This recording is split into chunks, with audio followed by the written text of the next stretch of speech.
mostly dry this week. That's the story from the WRUF Weather Center. I'm Jeff Huffman. We're going to see a change in the wind direction that's going to eliminate the chance for thunderstorms altogether by tomorrow.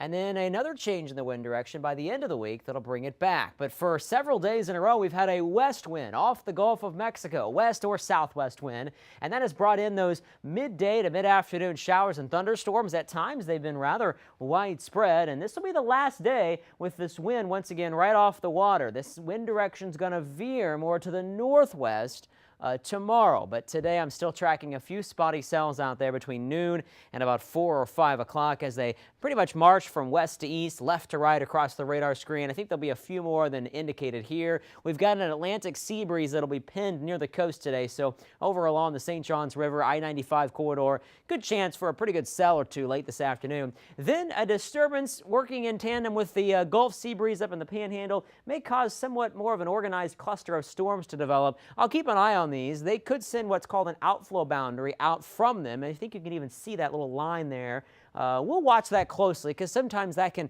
reignite a cell or two before sunset, but those chances are pretty low. Then starting tomorrow, higher pressure starts to build in from the south, and the clockwise motion around that gives us more of a northwest wind, which in the wintertime, yes, is cold, but in the summertime, because that's really the only wind direction we can get that does not have the influence of the water, it's hot and dry in the summertime. The high-pressure ridge shifts to the west by Thursday and Friday, and we get a backdoor front, if you will. So the wind direction is going to kind of circle around that high and come at us from the north and east, almost off the water there, which will give us an Atlantic sea breeze by the end of the week and better chances for thunderstorms.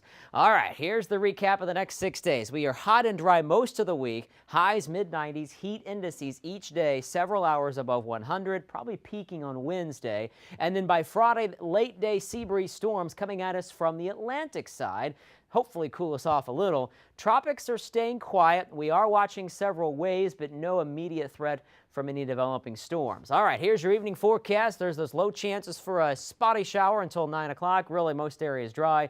Temperatures slow to fall. Let's look ahead to your Tuesday. Warm and muggy to start. Heat index breaking the 100 mark before noon and staying there through late day because most areas will be dry, a high of 94. Similar story Wednesday. Rain chances on the increase, especially in the late afternoon, early evening hours, Thursday and Friday.